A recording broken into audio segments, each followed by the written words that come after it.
Dámy, vážení páni, sme radi, že ste sa zišli v takom hojnom počte, ste nás naozaj prekvapili, tak trochu aj zaskočili. Ledva nám stačí kapacita tejto miestnosti, ale to je super. Máme ešte nejaké voľné stoličky vedľa. Sme veľmi radi, že ste sem prišli a som naozaj potešený, že môžeme otvoriť cyklus vedeckých kaviarní, ktorý predpokladám, alebo nádejam sa, že si nájde tradíciu v Banskej Bystrici. Pretože je to prvýkrát, tak si dovolím povedať pár slov vlastne o tomto projekte. Ten projekt vznikol vlastne z podnetu Centra pre, ako sa volá? Vedecko-technických informácií v Bratislave, ktoré je nám známe nám na univerzitách, napríklad obsluhujú medzinárodné databázy, veľký projekt podporovaný z európskych fondov a vďaka ním a ich práci vlastne sa nám zlepšil prístup k medzinárodným periodikám. Ale robia aj spustu iných akcií a naštartovali aj tento projekt, ktorého cieľom je vlastne popularizácia vedy.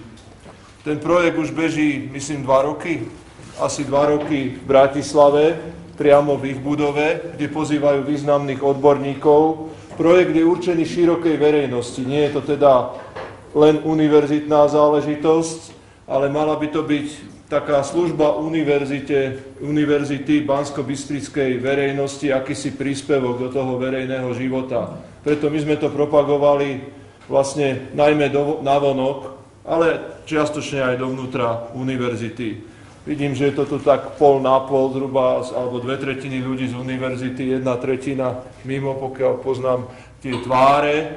Takže našim cieľom je aj trošku ako tú vedu a výskum a umenie propagovať aj smerom navonok univerzity. Potom sa pridala neskôr Nitra, ak si dobre pamätám. Tam začal bežať tiež tento projekt. No a nakoniec sme my, dneska teda štartujeme my. Nádejam sa, že nám to aj v tých takých zlých finančných časoch, lebo úplne bez peňazí a bez nejakej energie sa to robiť nedá, že nám ten projekt vydrží a stane sa z toho taká dobrá tradícia. Trošku ináč to majú poňaté oni v Bratislave, je to aj preto, že sa to koná v knižnici. Trošku ináč to robia v Nitre, kde to myslím robia v divadelnej kaviarni. My sme sa rozhodli zatiaľ využiť tieto priestory bývalej IMKY. Tu kedy bola kaviareň, keď som ja bol študent napríklad. Takže ja si pamätám, že sme sem chodili na kávu a na pivo. Takže sa istým spôsobom je to nejaký návrat späť.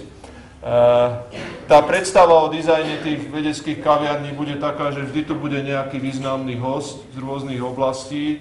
Dneska privítame čerstvého doktora honoris causa Univerzity Mateja Bela, pána profesora Sabola, viacerí ste sa zúčastnili toho slávnostného aktu. Teraz by to malo byť také menej oficiálne, menej formálne. To by mala byť taká tá prvá 3/4 hodinka, akási moderovaná beseda. Zároveň by som chcel predstaviť nám dobre známú Slavku Očenášovú, ktorá bude tú dnešnú kaviareň moderovať. No a po tej takej prvej časti by mala nasledovať druhá časť, taká dostratená, mala by to byť naozaj taká kaviareň.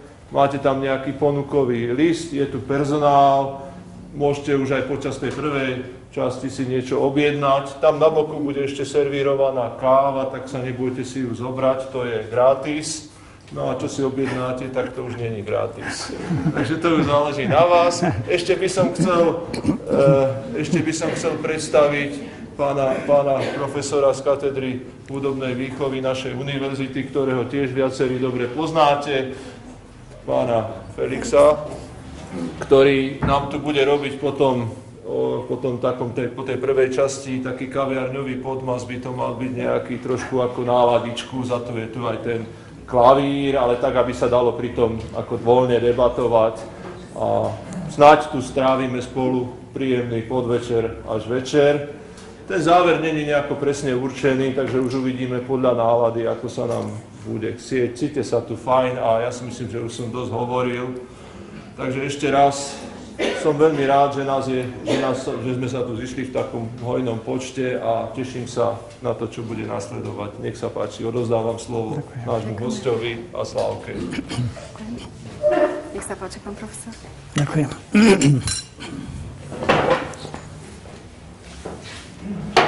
Dovoľte, vážení prítomní, predstaviť vám kratučko nášho prvého hostia vedeckej kaviarne. Vysokoškolský učiteľ a jazykovedec, doktor honoris causa, profesor doktor Ján Sabol, doktor vied, vedecky aj pedagogicky pracuje v oblasti fonetiky, fonológie, morfonológie či morfonematiky a morfológie spisovnej slovenčiny, všeobecnej jazykovedy, štilistiky a verzológie, jazykovej kultúry. Doménou profesora Sabola je zvuková stavba jazyka so zameraním na metodologické a typologické otázky fonetiky a fonológie.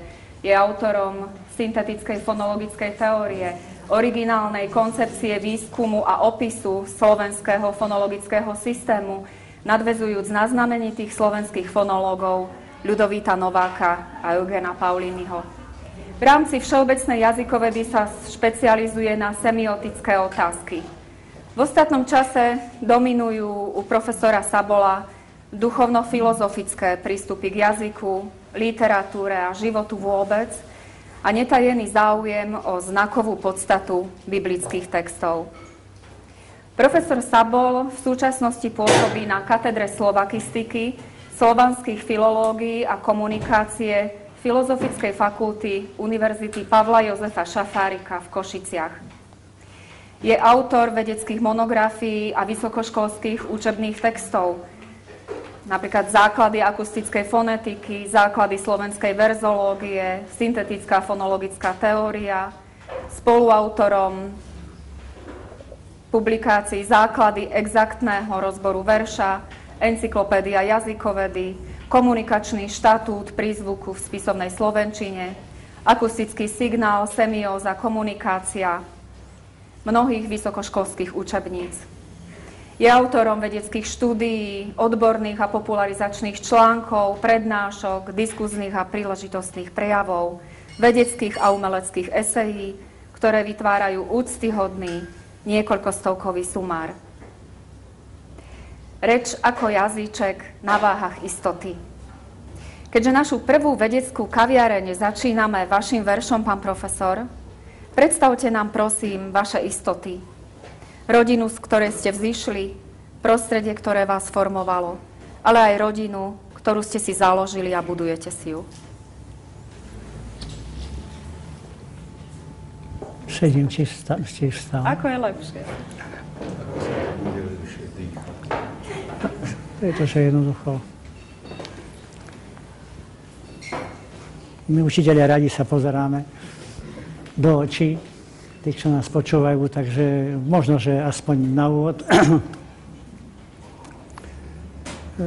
by som sa chcel postaviť. Srdečne vás pozdravujem. Je to pre mňa veľká česť, že sa otvárajú tie vedecké kaviárne práve mnou. No zrejme zhoda okolností, že dnes som dostal veľké vyznačenie na vašej univerzitnej vedeckej rade. Istoty. Pravda, že každý musí byť zakotvený do nejakého prostredia. Z nejakého prostredia vychádza, nadväzuje naň, pokračuje, kde si rozvíja ho. Takže je to putovanie, ktoré môže mať, ja by som povedal, takto lineárny charakter.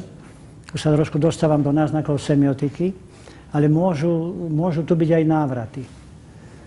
Návraty sú nesmierne dôležité, pretože vlastne nimi sa preveruje východiskový bod a každý návrat je aj trochu iný, než boli predchádzajúce skúsenosti. Takže môj pohyb je pohybom lineárnym, ale aj pohybom návratov, aj možno, že pohybom v kruhu a po ďalších teda geometrických útvaroch, pán profesor, nehnevajte sa, že používam toto slovo, vy ste tu naozaj skvelý odborník na tieto veci, ale takto nejako cítime, že ten priestor a čas, teda dva obrovské fenomény filozofické sú neustále s nami a nesieme si ich v sebe ako istý kód, ktorý jednak nám garantuje istú tendenciu k stabilite, k stacionarite. To je priestor, ale potom aj tendenciu k vývinu, k dynamike a to je čas. Jedno je v druhom a pracuje cezeň. Je tu aj veľká prídenníková množina medzi týmito dvoma fenoménmi. Stačí napríklad si uvedomiť fakt, že napríklad dva základné druhy literatúry, a to lyrika a epika, by mohli mať v pozadí práve tie dva fenomény. To znamená akýsi pohyb, ktorý vytvára nejakú takú asociatívnu ružicu, teda ten pohyb priestorový a potom ten pohyb lineárny, časový. Navyše tu sa naplňa aj taká téza o tom, že priestor je konkrétny a čas je vlastne abstraktný a nemôžno čas pozorovať priamo zmyslami, pretože vnímame iba následky času. Takže k tým mojim bodom istoty patrí ten priestor, z ktorého som vyšiel. Pravda, že ten priestor predovšetkým ľudský je vo mne, tak povediac, fenomén hory. Veľmi intenzívne prítomný, lebo narodil som sa v horskej dedine a tam sa neustále vraciam do toho svojho pôvodného priestoru. Ten priestor si obľúbila aj moja vlastná rodina, takže naozaj je tu tá kontinuita tých návratov do toho archetypu hory. Nížinu som začal vnímať, keď som sa dostal do Komárna, lebo za našich čias bolo tak, Janko, ty si starší ročník, ale naše dva ročníky na vysokej škole vlastne mali zrušenú vojenčinu na fakultách. Takže my sme normálne na 2 roky museli narukovať. A mne sa podarilo za 2 roky vyšplhať sa na slobodníka. No ale to je ešte čosi, lebo kolega Rakus, ktorý bol so mnou, tak ten za 2 roky sa vyšplhol na vojaka. Ale vojaka v 2. ročníku, ktorú prváci museli zdraviť. No aj ten fenomén nížiny. Tam som si zrazu uvedomil v tých službách na Dunajskej pohraničnej stráži, tak sa to volalo nejako. Čo robí slnko na nížine? To som vlastne ako človek z hôr nikdy nezažil, lebo u nás to slnko vyhúplo vlastne skoro už žlté a žlté odkveclo, pravda, že?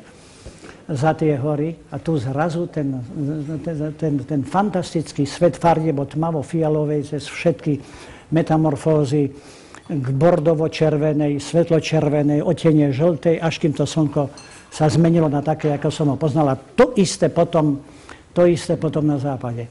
Pri západe. Takže tak som si potom vytvoril ten protiklad, ten priestorový a pohybový protiklad hory a nížiny asi tak, že vlastne sa mi ukázalo, že všetko je vyrovnané. Lebo nížina sa zdá byť veľmi fádna. Takže by som povedal, že tendencia k nejakej monotónnosti tej krajiny nížinnej, ale tú monotónnosť, alebo tendenciu k monotónnosti vyrovnáva tými nádhernými metamorfózami slnko. A v horách je to naopak. Slnko je, tak povediac, akési invariantné, možno, že monotónne, ale krajina je fascinujúco variantná. Takže ja som si vlastne obohatil ten fenomén hory vlastne o ten fenomén nížiny a hoci bolo to pre nás dosť nepríjemné 2 roky, skoro sme vnímali ako takú stratu, pravda, že? Ale jazyk sa používa všade, takže sme počúvali vojenský slang a podobné útvary, čo nebolo tak celkom nasadené. Práve vtedy sa tvoril československý vojenský slovník. On potom aj vyšiel taký dosť rozsiahly. No ale vieme, aká bola slovenčina v tých spoločných útvaroch. Takže jednoducho toto, čo som si priniesol zo svojho rodiska, tak som potom rozvíjal v tom časovom a priestorovom reliefe aj z iných zážitkov do takej komplexnejšej, možno povedať, životnej bázy. A toto som sa usiloval vniesť aj do rodiny, z ktorej som vyrastal, a potom aj do mojej vlastnej rodiny, že jednoducho sme v sebe niesli tie dva základné základné kódy a nesieme, ktoré vlastne rozhodujú o komplexnosti pohybu v lineárnom toku a pohybu, možno povedať, v tej stacionárnejšej zóne. No, trošku som sa rozhovoril, možno, že idem trochu vedľa, ale toto som chcel povedať, že priestor a časy v sebe nesieme naozaj ako jeden obrovský fenomén. A od tohto protikladu sa odvíja množstvo ďalších protikladov. O tom som dosť písal posledný čas, že ich možno napojiť práve aj na tie dve základné semiotické štruktúry, ktoré nám vytvárajú obraz sveta, alebo prostredníctvom ktorých, alebo na pozadí ktorých si vytvárame obraz sveta. Takže bod istoty. Rodina na prvom mieste, samozrejme, ktoré vďačím vlastne za mnohé, lebo to je vlastne ten cantus firmus života, ktorý v sebe nesieme, to najvnútornejšie ľudské posolstvo, no a potom tá širšia rodina, širšie spoločenstvo, no a potom kdesi až ten fenomén ľudstva, pravda, že? Lebo jednoducho to jednotlivé a všeobecné funguje jednoznačne vo vzájomnom protirečení, ale aj vo vzájomnej symbióze. Takže asi tak. Ďakujem. Pán profesor, dnes sme sa stretli tu aj s vašim bratom, s vašou sestrou a ich rodinami, ale takisto s vašou pani manželkou a vašimi synmi. Chcela by som sa opýtať, kto v tej vašej pôvodnej a terajšej rodine je tým spájadlom, kto to všetko manažuje a kto vytvára to teplo? Tak ja si myslím, že všetci, lebo naozaj si veľmi rozumieme. Aj súrodenci, už nehovoriac o tej najvnútornejšej rodine. Je to, by som povedal, tak poukladané vždy diferencovanie, ale rozhodne, kde si nad tým všetkým tróni moja manželka. To musím jednoznačne povedať, lebo to je naozaj taký dirigent, ktorého ani nie veľmi cítiť, ale v pozadí všetko, myslím si, vypali tak, ako to ona kde si v sebe naprogramuje tichúčko, pravda, že? A kvalitne a kvalitatívne, takže asi tak. Tie detské roky boli naozaj plné krásnych zážitkov. Nepochádzam z nejakej poľnohospodárskej rodiny, ani u nás v tých horách veľa tej pôdy nebolo. To je typická železničiarska obec blízko pri Košiciach. Volá sa Sokoľ, toto Mekele je tam veľmi dôležité, lebo to je signál toho, že je to pôvodne prídavné meno. Ale nechceme tu zachádzať do praslovančiny a podobných úrovní histórie nášho jazyka. Takže bolo dosť času na kontakty s prírodou, na hry, na stretávania sa, na všelijaké vymýšľačky, na tak povediať rozvíjanie tej detskej fantázie. To bolo nesmierne dôležité. A potom do hry vlastne vstupovali všetky zmysly. Niekedy dokonca som si jednotlivé mesiace a ich časti definoval aj prostredníctvom toho, aká vôňa rozhoduje. Povedzme, je fascinujúca vôňa lípy, kvitnú lípy a plno včiel a bzuk od včiel. Orgován, vôňa orgovánu.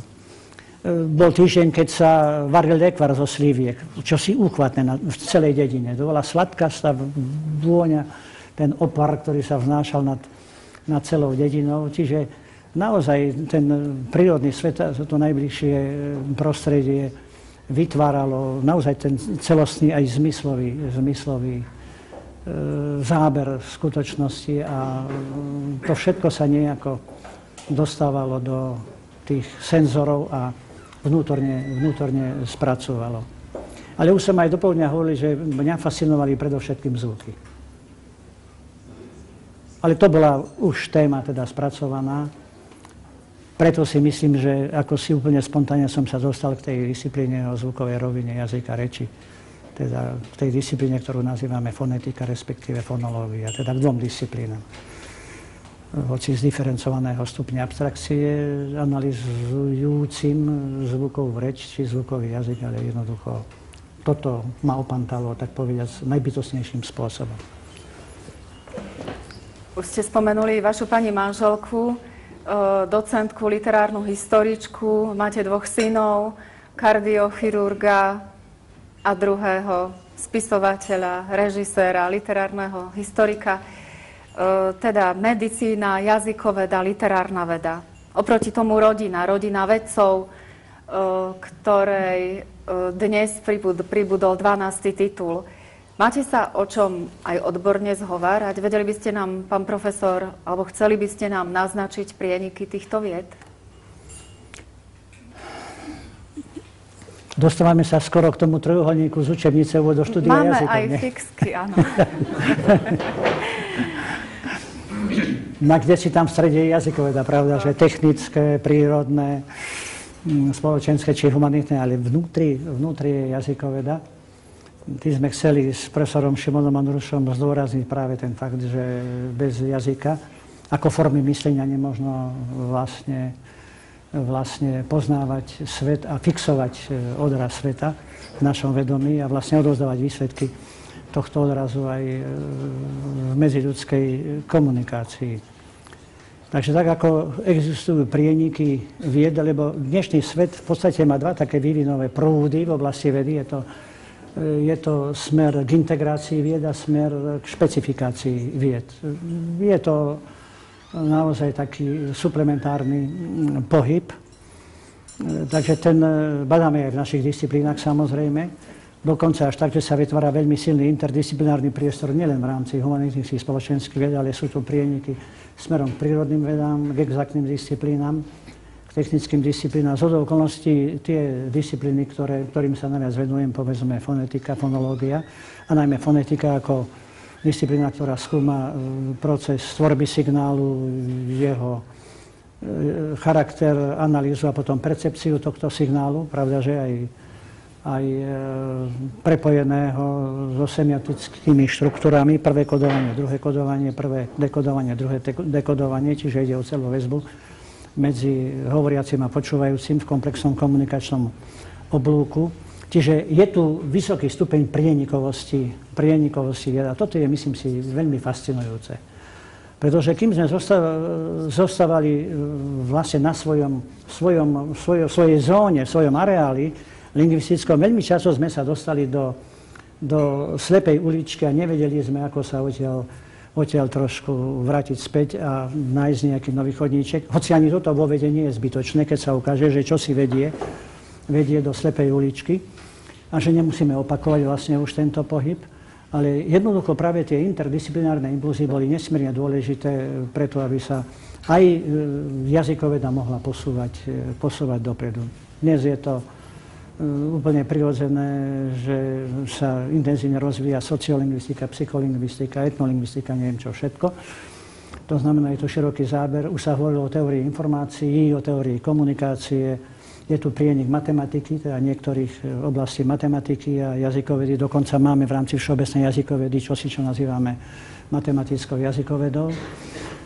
Takže práve ten prienik tých disciplín ukazuje, že je tu taká túžba človeka po takom komplexnejšom obraze sveta. A tam sa aj tie parciálne pohľady ukazujú naozaj iba ako čiastkové, lebo pohľad z jednej úrovni abstrakcie zrazu ukazuje, že ten istý a možno hodnotiť potom aj trochu inak a niekedy úplne inak, ako sa nám na prvý pohľad zdá.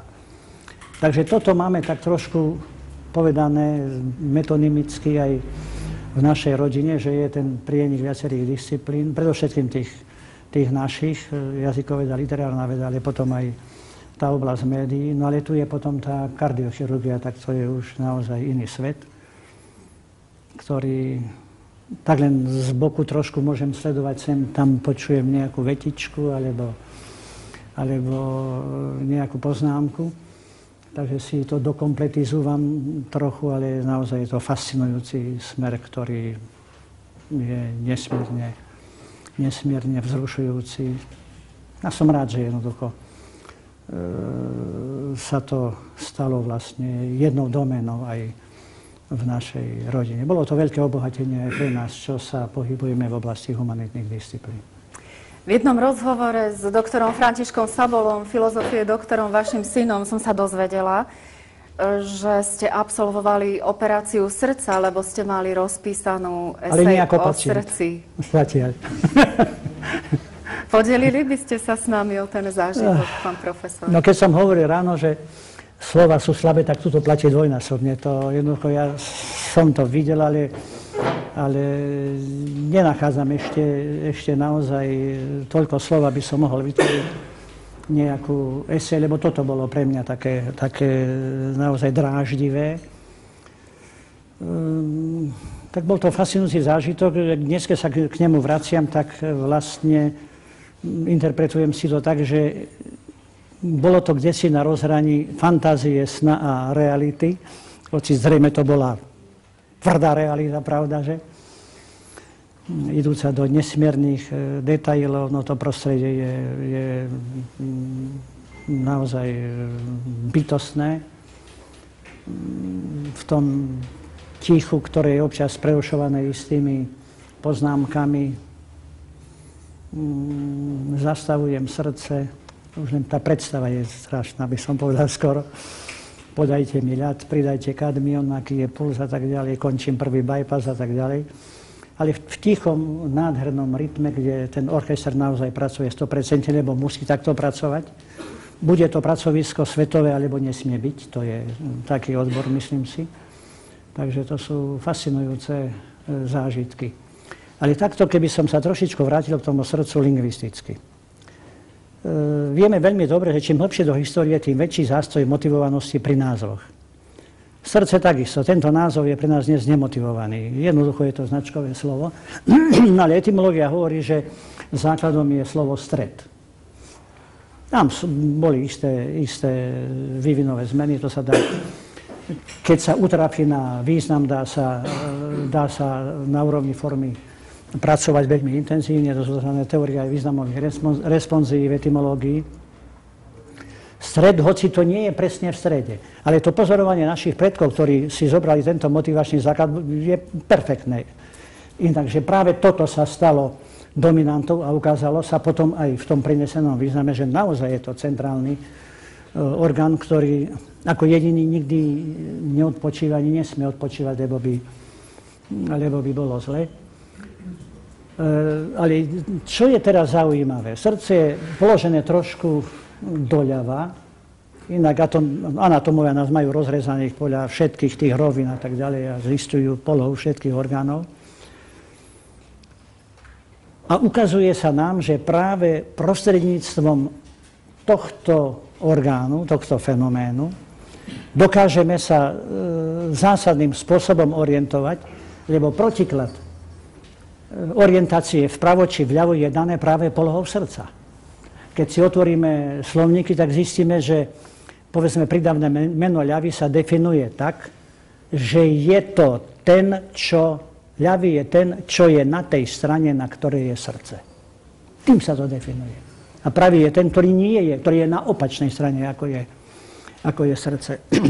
Keď som robil, ešte trošku by som vnikol do etymológie grafických sústav, aj vývinu grafických sústav. Keď som trošičku analyzoval prvé štádium grafických sústav, to je piktografické štádium, teda obrázkové písmo, vyloženie ikonické, lebo forma je súčasťou odrazovej plochy znaku a forma znázorňuje obsah. Keď sa nakreslil mesiačik, tak to bol mesiačik, keď bol strom, tak to bol strom a tak ďalej a tak ďalej. Ale čo bolo prekvapujúce pre mňa, že stále som našiel taký piktogram, ktorý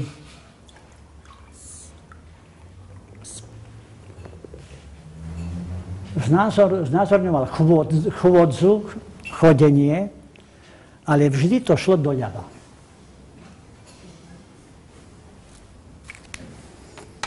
Otázka znie prečo. Náhoda? Či preto, že je väčšina právákov, ako si to ťahá viac k sebe, alebo či môžeme vysloviť takú naozaj veľmi, veľmi veľkú hypotézu, či náhodou nešlo o ten smer, tak povediať, k srdcu, teda ľavo orientovanému orgánu, podľa ktorého vlastne sa zisťuje ten tá základná opozícia, smerová opozícia, ľavý teda ten, ktorý je na tej istej strane, na ktorej je srdce. Takže vidieť, že len takéto, teraz už som trošku v nejakej voľnej mikroúvahe, možno, že veľmi vzdialenej skutočnosti, ale veda potrebuje fantáziu samozrejme, podobne ako umenie, to je spoločný areál vedy a umenia. Takže ponúkajú sa nám napríklad aj takéto úvahy, lebo tá prvotná ikonicita bola taká, že naozaj sa vychádzalo z reálnych faktov, zo zmyslovo konkrétneho vnímania sveta, teda fungovala predovšetkým pravá mozgová hemisféra, ktorá rozohráva práve tento typ uvažovania, ktorý potom smeruje k asociatívnemu typu myslenia, vnímanie obrázkov a tak ďalej. Na základe podobnosti, takže na začiatku vlastne prichádzame k záveru, že na začiatku človečenstva bola metafora, bola podobnosť. Tak človek začal jednoducho odrážať svet a tak ho začal napájať na svoj odraz, aj obraz, teda prostredníctvom centrálnej nervovej sústavy, na úrovni myslenia. A práve vtedy vznikajú tie znakové štruktúry, pretože znak je to, čo zastupuje niečo iné, klasická definícia. To znamená, že už muselo byť myslenie na takej úrovni, že už človek bol schopný výberu, čiže abstrakcie, to znamená selekcie určitých motivačných znakov pri tvorení názvov, a potom zovšeobecnenia. To znamená, že daný výsledok úvahy aplikovať na akýkoľvek jav príslušnej kategórie. Takže dá sa, myslím si, vysloviť ešte jedna takáto myšlienka. Často dostávame lingvisti takúto otázku, kedy vznikol jazyk, ako vznikol jazyk. Jedna z tých možných odpovedí, myslím si, tá semiotická by mohla byť taká, že jazyk vznikol v tom okamihu, ten okamih to môže byť ohromne dlhý vek, keď vznikol ako semiotická, teda znaková sústava. Napríklad. Takže ďaleko od srdca, ale so srdcom to súvisí. A bolo to so srdcom podané. Pán profesor, celý život sa zaoberáte jazykom ako jedinečným a dokonalým dorozumievacím prostriedkom a jeho fungovaním v ľudskej spoločnosti. Všetci však veľmi dobre vieme, že to nie je jediný prostriedok medziľudského dorozumievania. Čo považujete za hlavné poslanie jazyka? Zdanlivo jednoduché otázky sú veľmi ťažké, to veľmi dobre vieme a na tie sa najťažšie odpovedá. To je ako v slabike, už sa moji študenti smejú, že už som našiel 28 príznakov slabiky, také jednoduché elementárne jednotky, ale čo je také všedné, každodenné, veľmi bežné, to dobre vieme vlastne, bádatelia, že sa najťažšie definuje. Tak aj toto hlavná úloha jazyka. No človek si zrejme stvoril jazyk ako prostriedok na odraz sveta a odovzdávanie výsledku toho odrazu konkrétnej dorozumievacej situácii a na uskladňovanie informácií napríklad. Asi tak. Od toho sa potom odvíjajú tie základné, ale to sú známe veci. To nebudem robiť úvodnú prednášku z úvodu do štúdia jazykov. Teda dve základné jazykové funkcie, kognitívna, poznávacia a komunikatívna, a potom tie subfunkcie, ktoré sa rozsypávajú na všetky strany, napája sa to povedzme na teóriu štýlov a komunikačných aktov a tak ďalej. Takže tam, kde si by som videl naozaj tú hlavnú úlohu jazyka, ale tu nie je len, tak povediať, ten priamy odraz skutočnosti, ako je to povedzme pri imitatívnej funkcii, lebo tam sa to, kde si začalo v tej ikonicite, ale ide potom o tie ďalšie súvislosti, povedzme, fungovanie jazyka v spoločnosti a je tu vzťah používateľa k znaku, vzťah používateľa k používateľovi. No a tam sú tie zázračné vzťahy, ktoré nazývame konotácie. To znamená to, čo sa navrubuje na ten základný význam. A práve tie konotatívne príznaky, tie posúvajú jazyk dopredu, dynamizujú ho.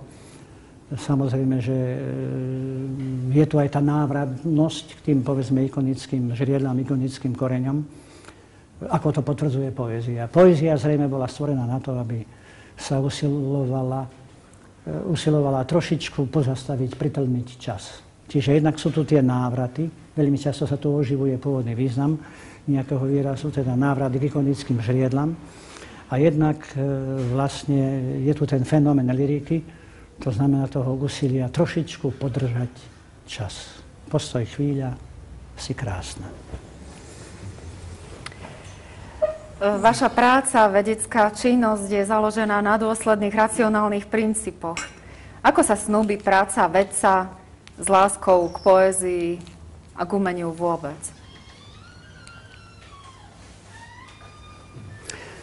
No, hľadáme zrejme nejaký spoločný areál vedy a umenia. Vyplýva to zrejme z tej komplementarity poznávania skutočnosti.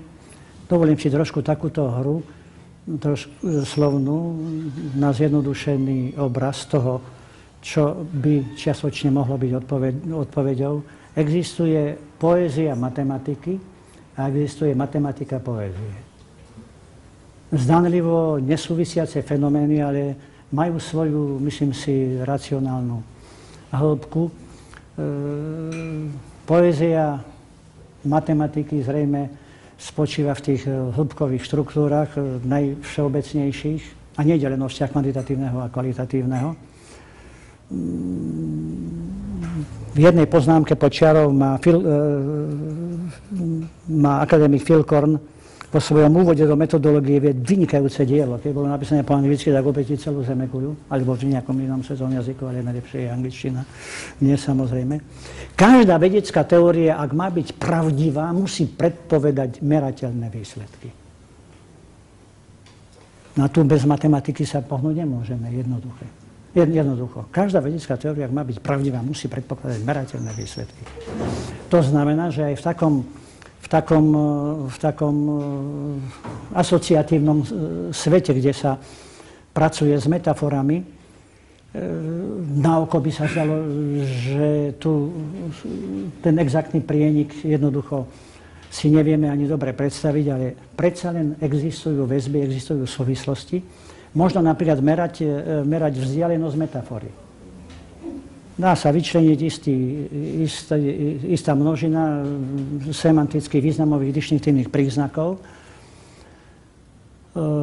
dvoch pojmových domén a hľadajú sa isté vnútorné súvislosti, lebo metafora je dešifrovateľná iba vtedy, keď je tu prieniková množina, len na základe tej podobnosti, lebo to je podobnosť jednoducho, na základe podobnosti možno rozumieť metafore.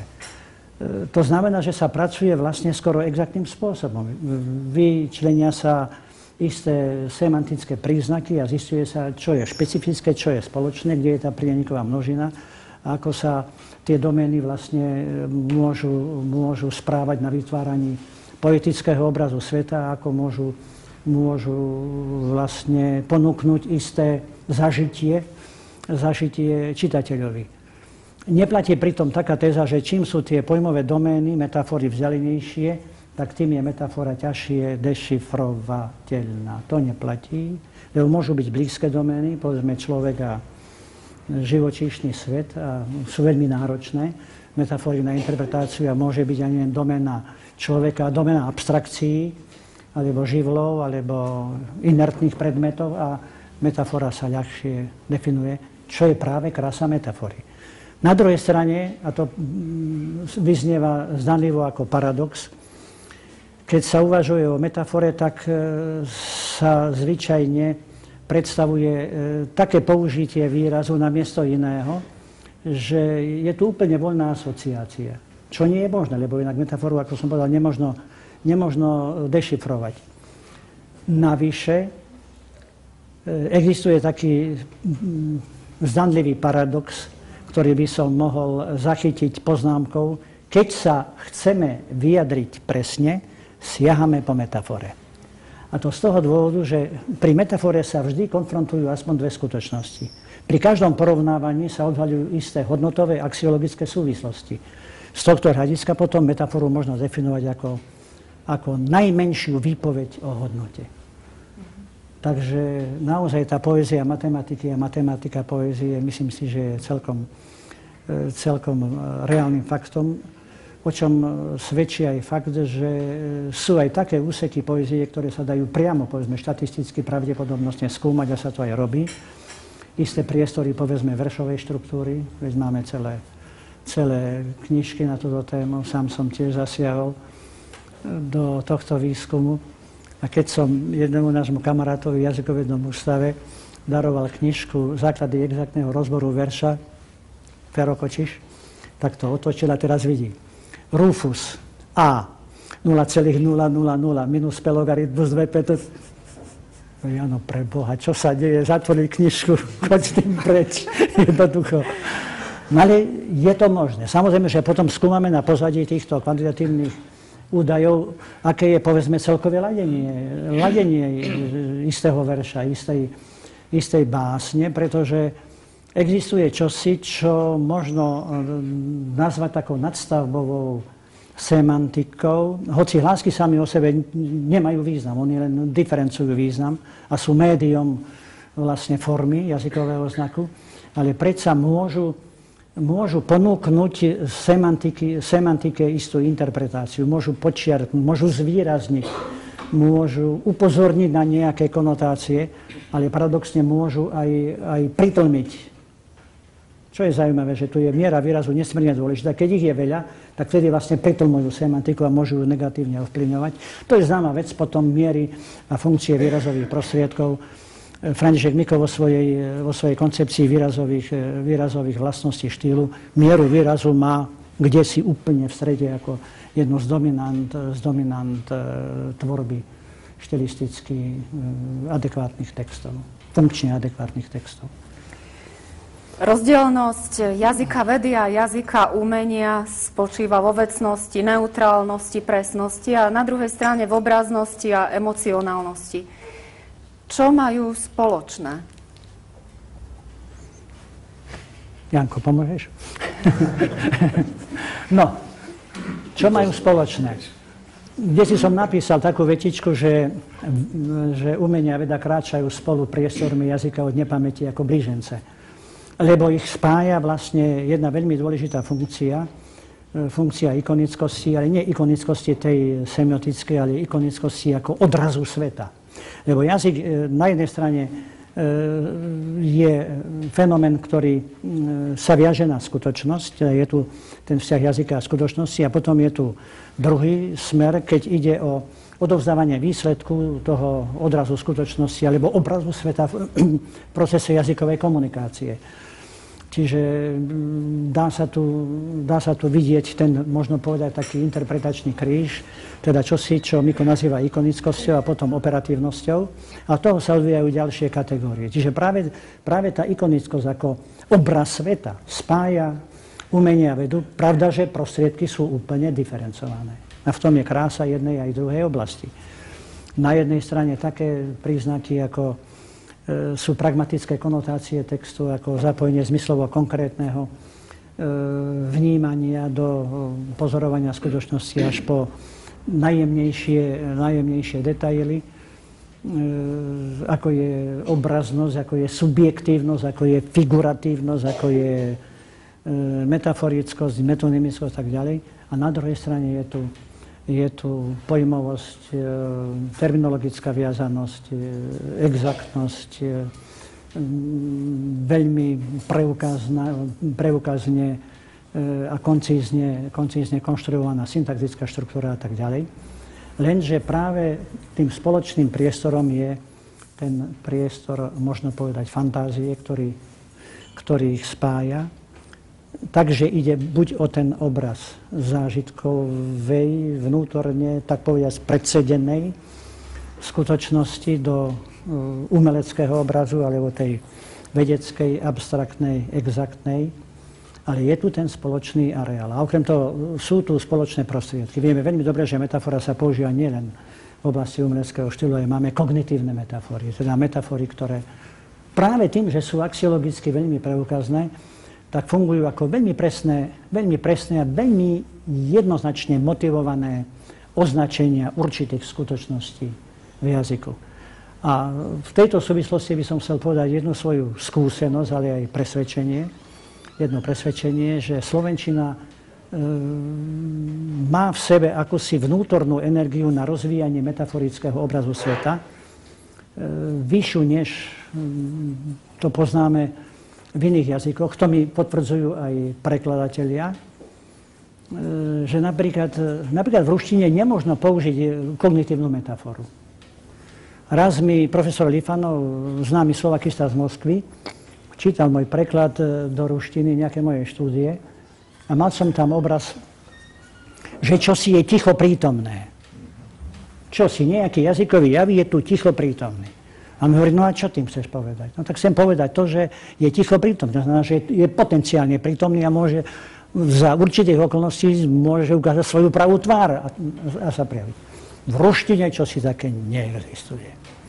Takže vidieť, že naozaj ten zvýšený metaforický princíp, ktorý je zakodovaný zrejme v tom bytostnom spätí človeka a prírody, človeka a človeka, o čom podáva svedectvo, povedzme, naša naturistická próza, veľmi jednoznačné, alebo celý vývin slovenskej literatúry, povedzme aj z obdobia romantizmu, hovorí o tom, že tu ako keby tie prostriedky vedy a umenia možno, že boli niekedy bližšie pri sebe, ako povedzme v niektorých iných jazykoch alebo v iných kultúrach. Ale je pravda, že je to vec aj individuálneho rozmeru danej jazykovej štruktúry v istom kultúrnom prostredí, čo si iné. To bude pri polynéskych mýtoch, ako nás o tom presvieča Viktor Krupa, vynikajúci jazykovec a prekladateľ a znalec týchto skutočností, na čo si iné, povedzme, nejaké tie norské ságy, alebo ja neviem, nejaké banjo pri amerických kovbojských pesničkách, alebo čosi podobné. Ďakujem. Ako človek hľadáte vo všetkom vzťahy? Ako vedec tieto vzťahy formulujete? A ako to funguje napríklad v trojuholníku človek, jazyk, umenie? Zase trojuholník, dobre. Je chodiť na trojuholníkov. Nádherný útvar. Vieme, čo to znamenalo už v starom Grécku a tak ďalej. Že by sme Pythagorové vety tu rozvíjali. Ale... tak sa ešte pamätáme trošku. Áno, vážna vec, ale častočne už vlastne táto otázka súvisí s tým, čo som už povedal. Odpoveď na túto otázku cez ten trojuholník by mohla sa niesť cez trojuholník semiotický, lebo vlastne tá semiotika je tu bytostne prítomná, ona rozhoduje vlastne o tých vnútorných vzťahoch, že je tu vždy akási forma ako diferenciátor, ale aj nosič významové informácie. Je tu nejaký obsah, to znamená nejaký obsah nášho vedomia. No a je tu tá skutočnosť, predmet, vec, denotát, ako tomu hovoríme, alebo referent. No a tu vlastne fungujú potom isté vzťahy, ktoré sa premietajú aj do toho fenoménu, ktorý sa nazýva potom vedou, alebo sa nazýva umením. No a je tu ten človek ako používateľ. Ako som povedal, jednoducho ten vzťah používateľa k znaku, k skutočnosti, k spolubesedníkovi je nesmierne dôležitým činiteľom pri tvorbe a vnímaní textu. Takže je to naozaj vnútorne bytostne prepojené a ten trojuholník možno, myslím si, veľmi funkčne napojiť na semiotický trojuholník. Pravda s tým, že na rozdiel od, ja by som povedal až takto, doterajších teórií, zoberte si Ferdinanda de Saussura, ktorý jednoznačne podčiarkuje fakt, že jazyk je arbitrárny, hoci to trošku relativizuje na viacerých miestach, by som vlastne trošku ponúkol na úvahu tézu o tendencii k vyvažovaniu, k homeostáze tých dvoch základných semiotických princípov, ktoré súvisia so symetriou medzi formou a medzi obsahom. Už symetriou a symetriou reflexného typu, to znamená priamo viazaného na údaj skutočnosti alebo non-reflexného. To už je ten vnútorný jazykový, ktorý sa premieta do jazykovo-typologických súvislostí, od čoho sa potom odvíja fakt, či forma je súčasťou obsahovej plochy znaku, alebo nie je. Ak je, to znamená, nemôže sa odpútať od obsahu. To znamená, že jazyk prejavuje tendenciu k stabilite, ale môžu tu vzniknúť stojaté vody. Takže je dobre, keď je tu druhý princíp asymetrie, No a tu je potom tá dômyselná hra medzi symetriou a asymetriou a to sa potom odvíjajú tie základné semiotické štruktúry, na ktoré sa potom napájajú zásadné binárne opozície nielen v jazyku, ale aj povedzme v kultúrnej oblasti, aj v sociálnej oblasti, aj vo filozofii, aj povedzme v exaktných disciplínach, lebo ten vzťah symetrie a asymetrie je univerzálny. Pestujú ho fyzici, pestujú ho ďalšie exaktné veci a tu sú veľké ponuky aj pre naše disciplíny. Podobne ako nám fyzici ponúkli, povedzme, zákon entropie a synergie, tak takisto ponúkajú isté univerzálne riešenia vzťahu symetrie a asymetrie, ktoré môžeme veľmi vhodne využiť aj pri analýze jazykových javov. Ďakujem. Jan Sabol, Materinská reč. A na vrbe je veľavravný zvonec. Nedeľnú bránku aniel otvoril a vrátil otcov stromík do hory. Nemá mať v dokrkvanom tóne, zostali s nami strašne sami. Zrazu im pukli všetky metafory. Len slza dávny príbeh dohovorí, prastará rekvizita z drámy. Tá hláska rodostromu zvedie ťa. A ty, kalambúr, rýchlo z kola preč. Nedorástol si ešte na dieťa. Tvoju hru zlatá struna zhodnotí. Mlčiaca múdrosť. Materina reč. Ten jazyček na váhach istoty. Chcela by som sa opýtať, pán profesor, prečo dostala vaša básnická zbierka práve názov Láska na modro? A ešte by som sa chcela opýtať, čomu sa oddáva Jan Sabol, keď neskúma, netvorí, keď nebáda? Tak najprv na tú prvú otázku, láska na modro. Je známa skutočnosť, aké významy vyžarujú isté farby, a to bolo až v metaforickom prostredí. O tom sú celé monografie. Pravda, že čo všetko môže znamenať žltá farba, červená farba. Pravda, že tu sa to všetko presne, máme tu pána docenta Uhela, tak ten by nám tu mohol urobiť ďalšiu prednášku, ako fungujú farby základné a miešané a nie aké, a studené a teplé. O tom je veľká literatúra, ale nás tu vlastne pri vnímaní určitých spojení s označením farieb zaujímajú také väzby, ktoré by sme mohli nazvať motivovanosťou a nemotivovanosťou v prvom rade. Lebo to motivované bytostne súvisí s príslušnou skutočnosťou. Je napríklad etymologicky známy fakt, že červená farba, teda ten názov červený, dnes je nemotivovaný, ale je tam ten koreň červ.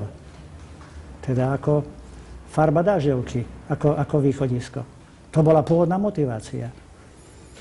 Alebo povedzme biely a belasi, to sú spoločné korene a slovenčina to dobre potvrdzuje, lebo biel, bel, aj vo význame čistý, aj vo význame povedzme pri názvoch riek a potokov tečúci na juh, teda za slnkom, tam sú tie etymologické súvislosti.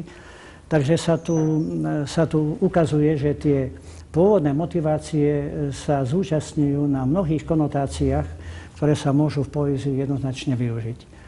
To je teda na úrovni toho pôvodného etymologického alebo genetického motivačného príznaku, na pozadí ktorého definujeme jednotlivé farby. Povedzme, no sú jazyky, teda jazyky sa líšia aj tým, do akej miery využívajú tú motivovanosť. Povedzme, v poľštine modrá farba to je nebieska. Je jasná motivácia, synchrónna, pravda, že u nás je to pritlmené jednoducho.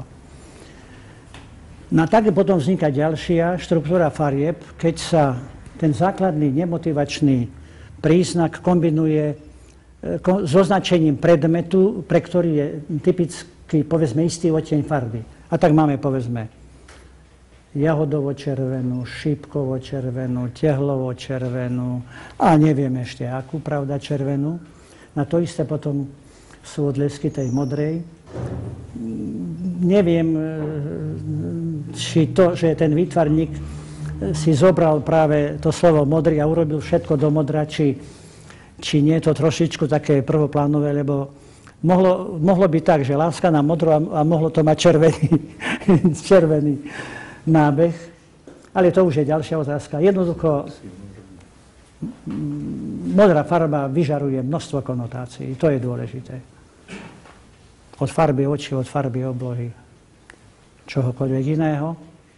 Z hľadiska istej vzdialenosti sa krížia v nemi zelenej a modrej farby, preto napríklad v niektorých jazykoch Oceánie sa modrá a zelená farba pomenúva tým istým označením, lebo čím viac sa blížia k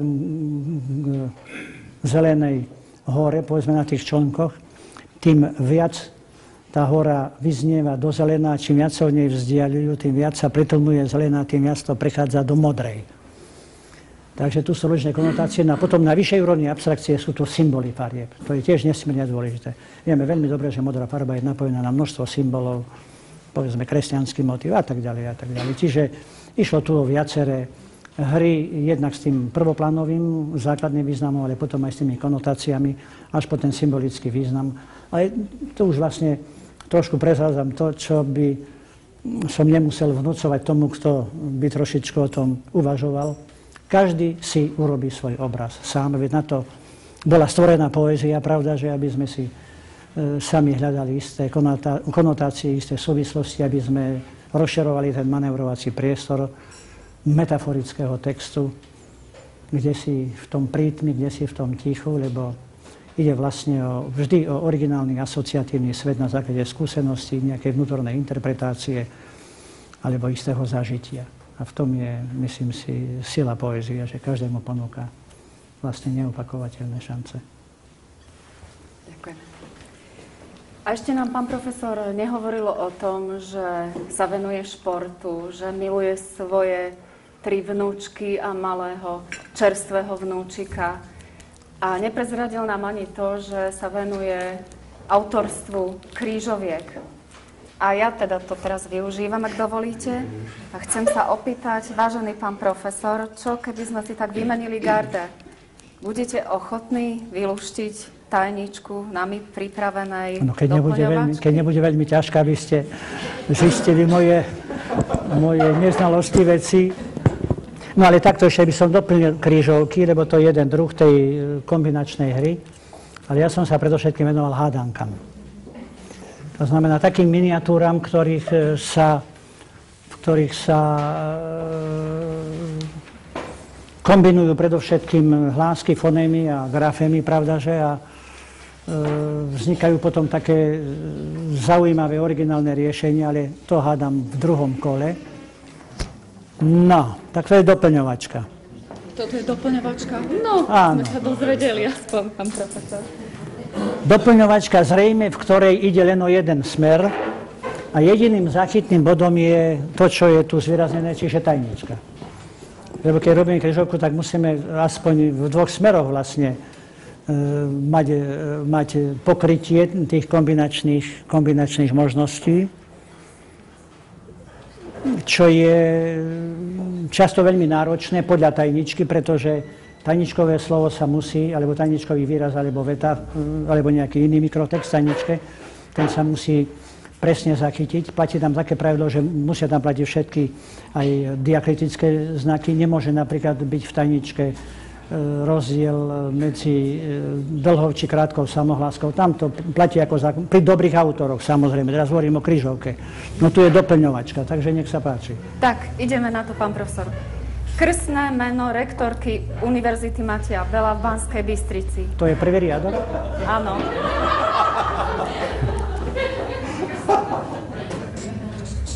Tak toto vylúštime veľmi hravo. To znamená, máme prvý tajničkový prvok a to je B. Áno. Ďalej máme priezvisko prorektora pre vedu a výskum Univerzity Mateja Bela. Tak to tiež je jednoznačné. Pán profesor Nedela. Čiže už máme BL, veľmi zaujímavú kombináciu záverovej znelej a sonory, čo je veľmi frekventovaná kombinácia. Ale už môžeme šípiť, že pravdepodobne tu bude samohláska. Pravdepodobne. Dobre, šípite, pán profesor. Pokiaľ by to nebolo slabikotorné L potom. Ale do tajničky dávať výrazy o slabikotorným L je dosť ošemetné. Nech sa páči. Teraz prvý rektor Univerzity Mateja Bela.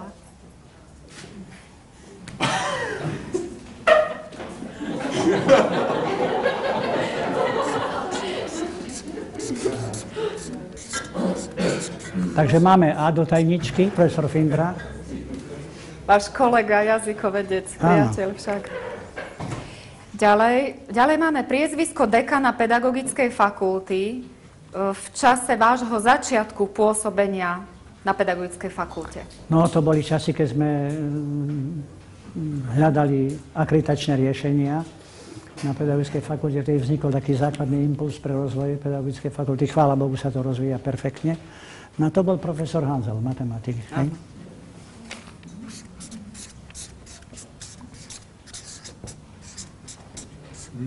No, Blaha, no už asi šipíme, čo by mohlo byť.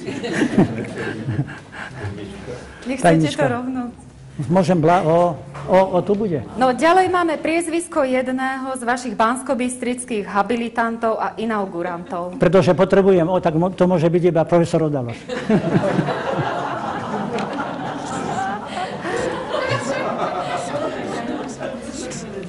Dovolíš mi, Pátko, hej, použiť tvoje.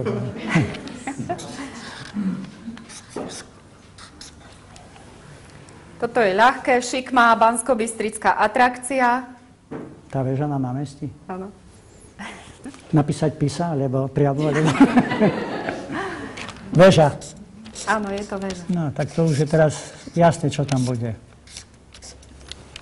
Ďalej máme názov auly našej univerzity, ktorej mala po habilitácii promóciu vaša manželka Olga. Tak je nielen encyklopédia Beliana, ale je zrejme Beliana aj naša aula, áno.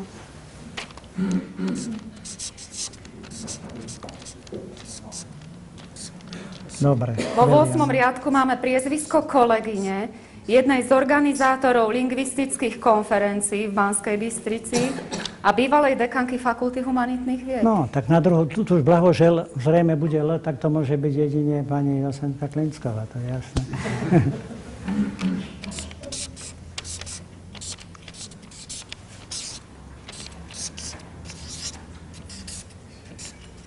Tak, blahožel. Ďalej máme priezvisko autora knihy Sociolingvistické aspekty elektronicky podmienenej komunikácie. Každé slovo v tomto názve hovorí o základnej výskumnej orientácii pána profesora Patráša.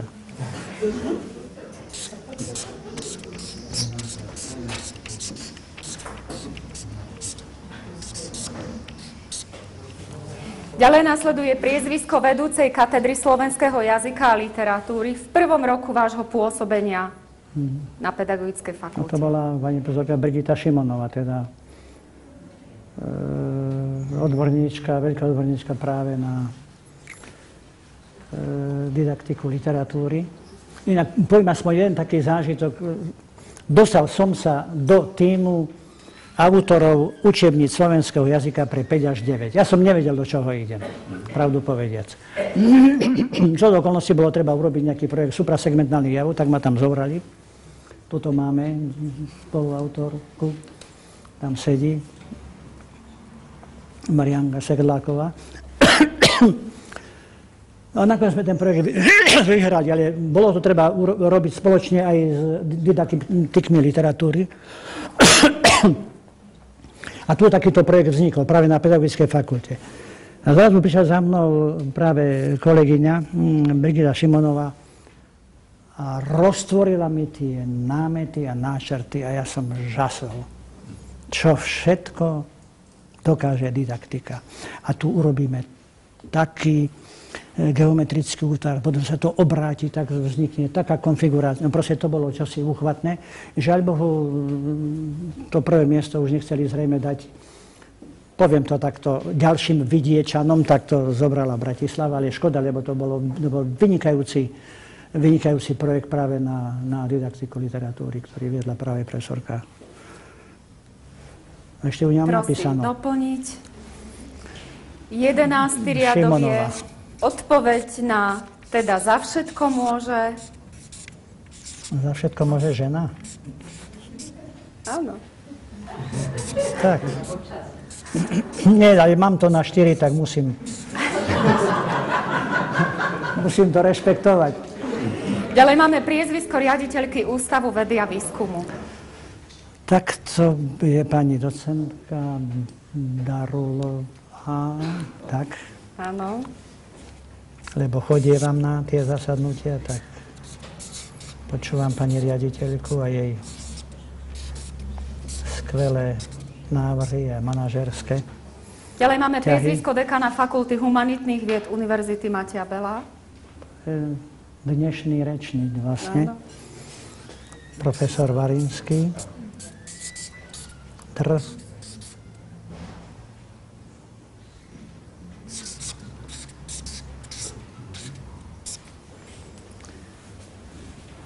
Už sa to schýľuje ku koncu. Takže, pán profesor, teraz priezvisko autora plagátu na dnešnú vedeckú kaviareň.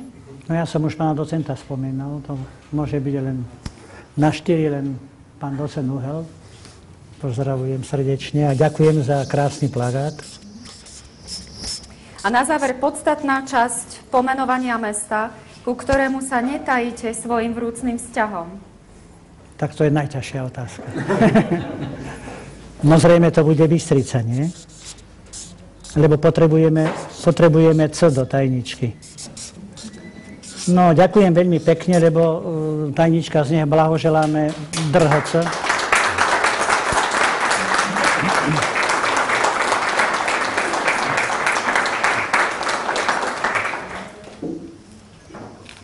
Prvnež sa poďakujem pánu profesorovi za to, že prijal pozvanie do našej vedeckej kaviarne, by som chcela nechať priestor vám, vážené dámy, vážení páni, na otázky nášmu hostovi. Nech sa páči, pán docent.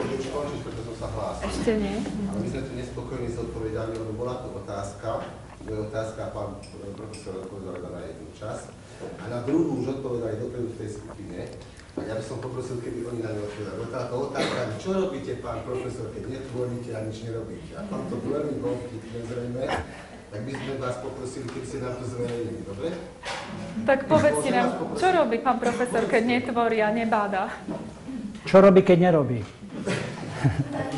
Také nie je. Také nie, ja to mám byť smiešné. Môže sa zbieranie hrybov pokladať za nič nerobenie? Tak potom napríklad takáto činnosť. Jedna z mojich veľkých vášní. A potom bolo tu to, čo sme už hovorili, lebo kedy som sa tomu pravidelne venoval, najmä tvorbe hádaniek. Ale teraz sa vlastne celé to hádankárske hnutie pritlmilo na Slovensku. Dosť ďaleka nemá takú úroveň, ako bývalo. Autorské súťaže, vynikajúce časopisy, pravidelne vychádzajúce v 100 000 nákladoch.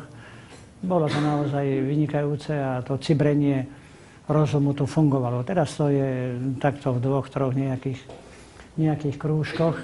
Aj tie hádanky sa robia nesmierne takým umelým spôsobom. Skoro sa vyťahujú také výrazy ako sídlo v Ghane na 3, čo je bizarná situácia, by som povedal. Možno, že je to označenie nejakej osady, ktorú už dávno pohltila džungľa. Už ani neexistuje. A keď zadáš rybu, tak aj nájdeš. Keď sme už na tej No to pravda, že? Áno. Lebo ja nájdem, keď sa mi prihovorí. U teba je to inak? Tak treba naozaj viesť fair play, pravda, s touto hubou, ktorá je dosť rafinovaná, lebo tam, kde by si očakával, že by mohla byť, má ideálne podmienky. Riedky bukový les, trošku čučoriedia, machu a nemáš tam nič. A nakoniec ideš po hlbokom úvoze a zrazu tam máš nádherný exemplár. Takže to je rafinovaná hudba. Preto je zaujímavé zbierať. Nech sa páči.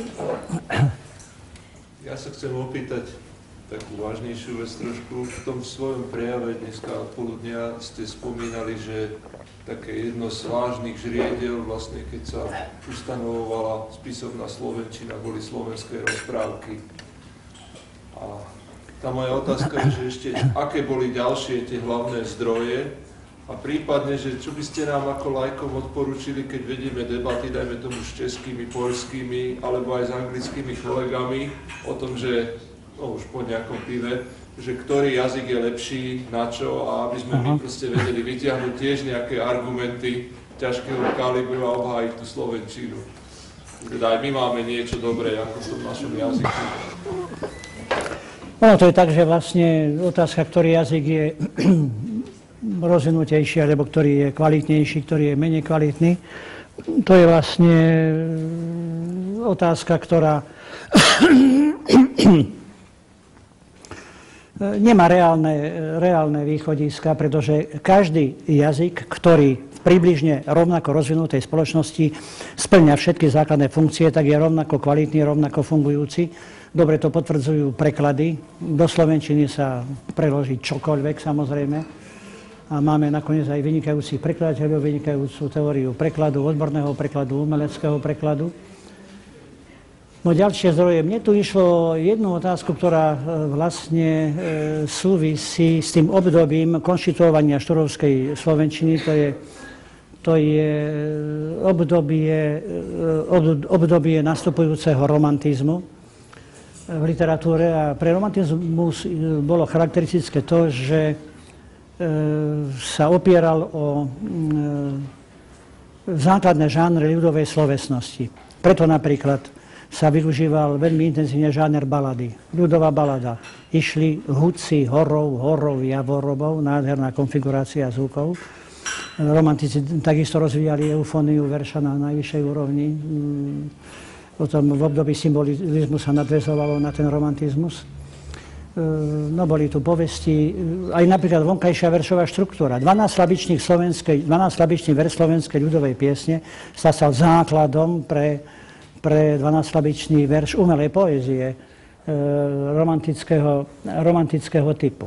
No a potom sú tu rozprávky. Veľmi rozvinutý žáner a žáner v svojej hovorenej podobe, toto je veľmi dôležité, v hovorenej podobe, to znamená, že keď sa kodifikoval tento útvar, v ktorom bolo cítiť také javy, bytostné javy vetnej štruktúry, ako je melódia, ako je pauza, ako je dôraz, proste všetky plus ďalšie suprasegmentálne javy, samozrejme, no tak vlastne tá štúrovská veta, nazvime ju takto, bola veľmi blízka hovorenej vete. Čo napríklad v iných jazykoch celkom tak nebolo.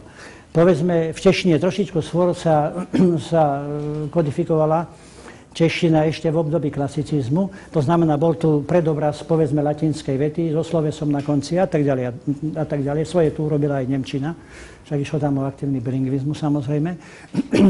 Čiže bola tu taká monumentalizácia tej vety humanistického typu, ktorý sa stal základom pre knižnú češtinu. Preto potom ako protipol vznikla tzv. Obecná čeština.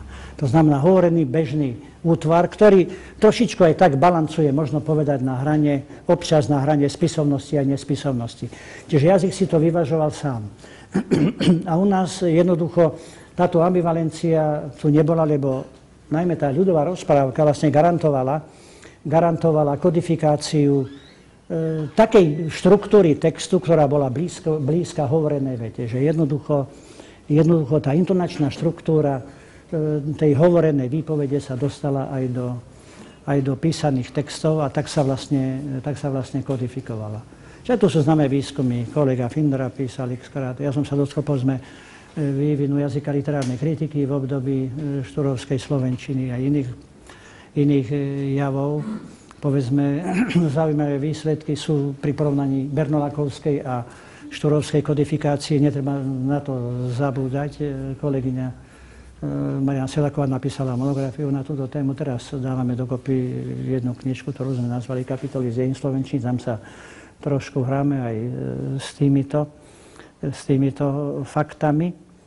Čiže odpoveď by mohla byť potom aj taká, že slovenčina viac využívala pri kodifikácii písanej podoby hovorený zvukový jazyk, čiže tá veta, povedzme aj v odbornom texte, je blízka hovorenej vete. To je jej jednoducho, jej jadro, jej podstata.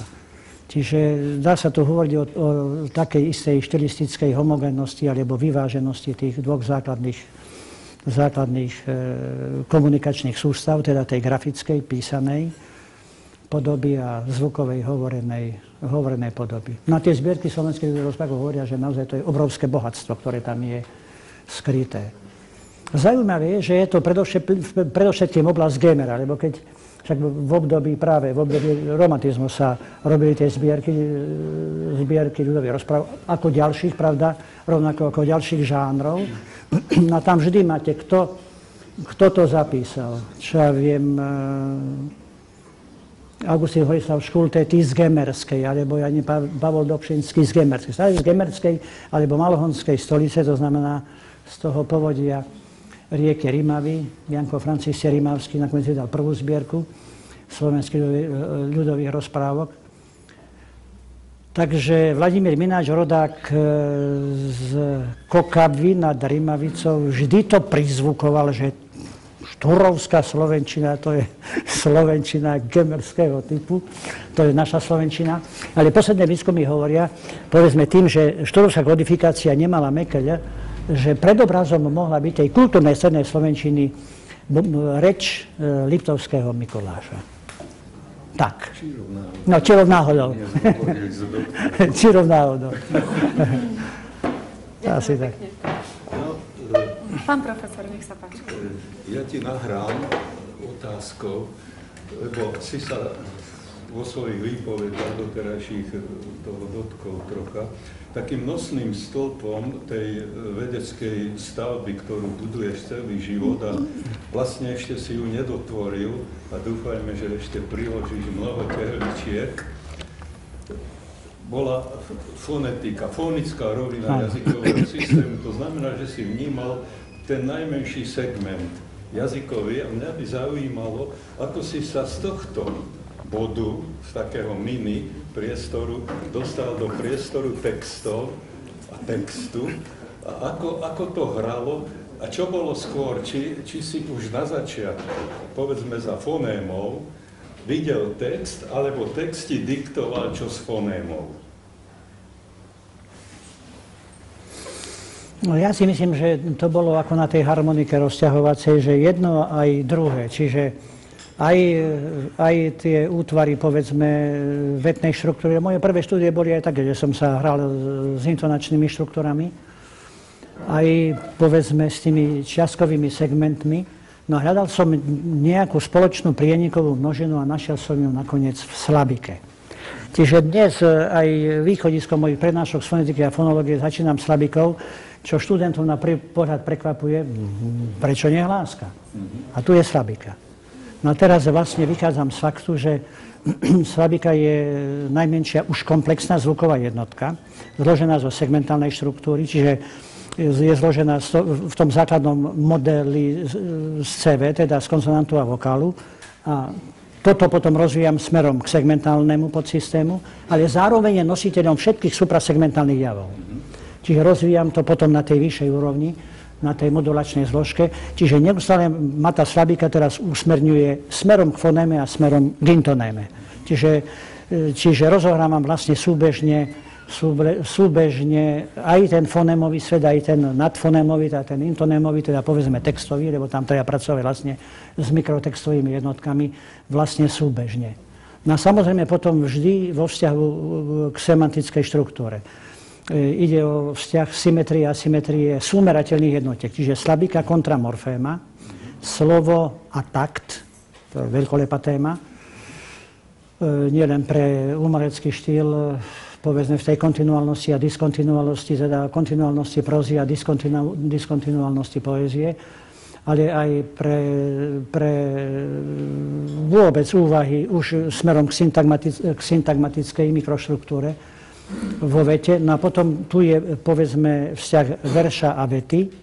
Zase mám možnosť pozorovať symbiózu formovej a obsahovej zložky signálu.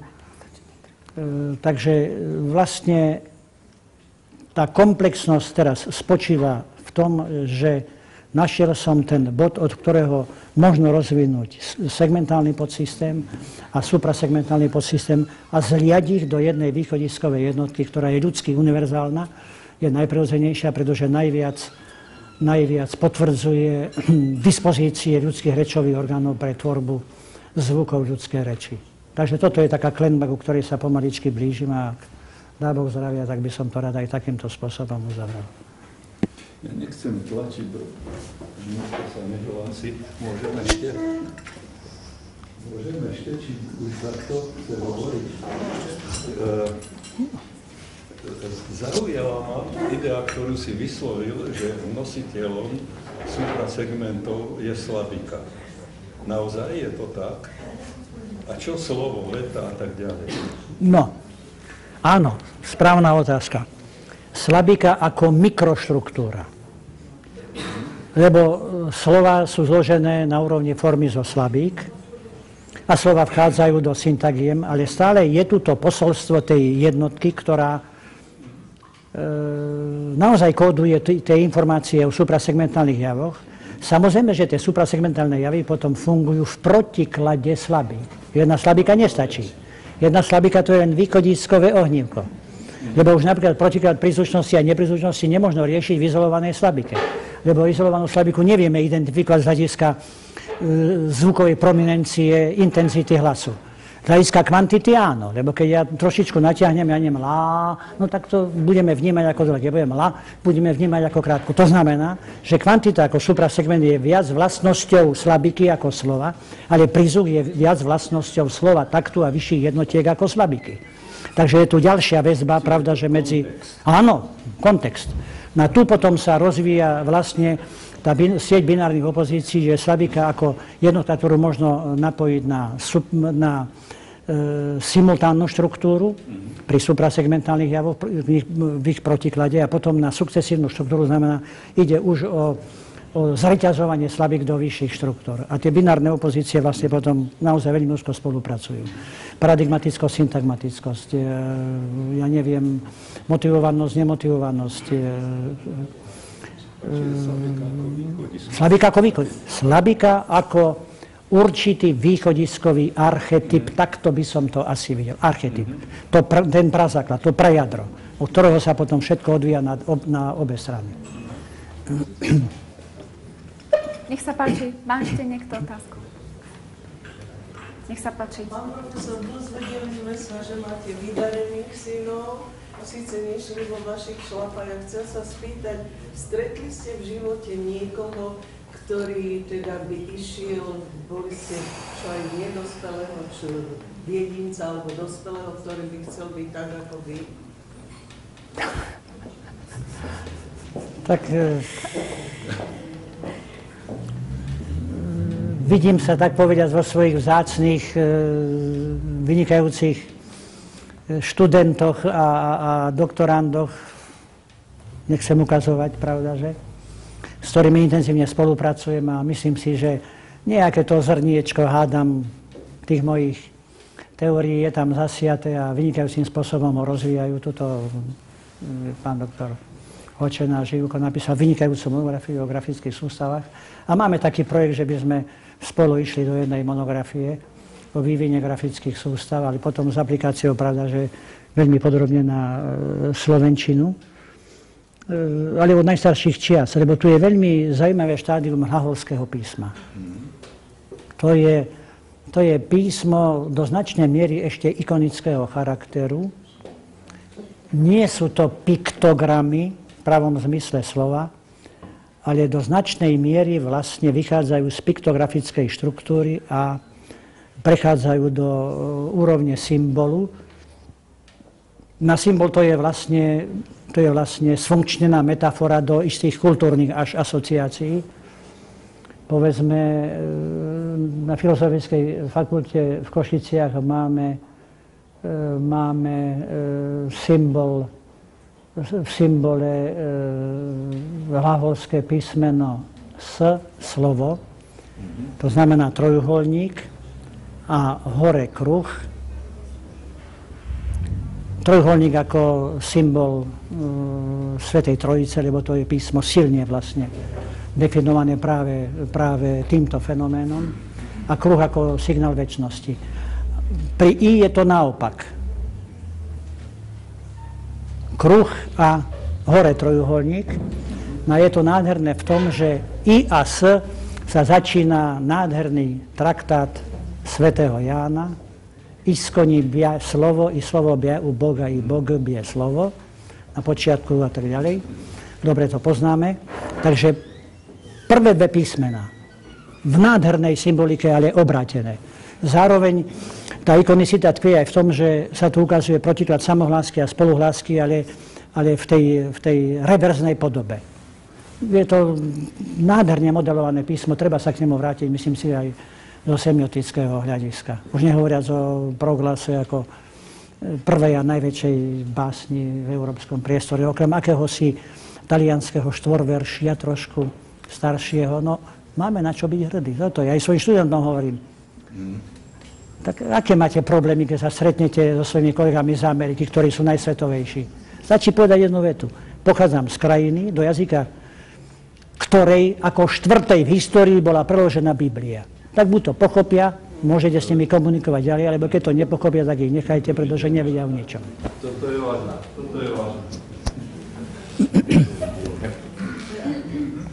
Ďakujeme.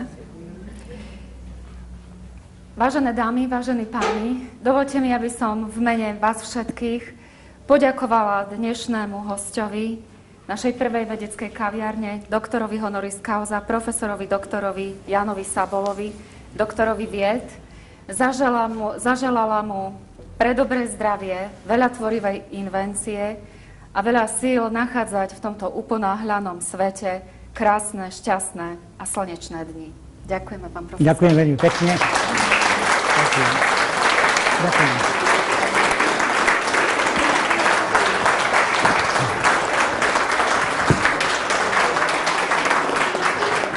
Ďakujem vám veľmi pekne. V tomto posledí sa cítim nádherne. V Bystrici nie ako doma. Ja sa tu cítim doma. Nie ako doma. A preto, pán profesor, dovol, aby sme na záver ešte 3 prekvapenia, ako v každej dobrej rozprávke. Áno. Keďže si sa už vyznal k Banskej Bystrici, dovol, aby sme ti darovali túto knižku. Tu sme sa ti všetci podpísali. Kto sa nepodpísal, prosím vás, učiňte tak o Banskej Bystrici. Ďakujem a gratulujem. Chceli sme ti na pamiatku venovať to, čo do kaviarne patrí. To hrnček. Originálny plagátov. Ďakujem. Vôbec z toho môžem piť? Zo samého seba. A prekvapenie posledné, pán profesor, je teraz, poprosím vás, pán kolega. Aha, to čo patrí do kaviarne. Áno, pán profesor je známy okrem iného aj tým, že má veľmi rád akordeónovú hudbu, takže to s tým súvisí. Tak to je nádherné prekvapenie. Nech sa páči. No a samozrejme, vedecká kaviareň týmto nekončí. Teraz bude pokračovať tá druhá časť. Takže prosím vás, nerozchádzajte sa. Tak toto je fantázia. Šmária. Nádhera.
Ďakujeme.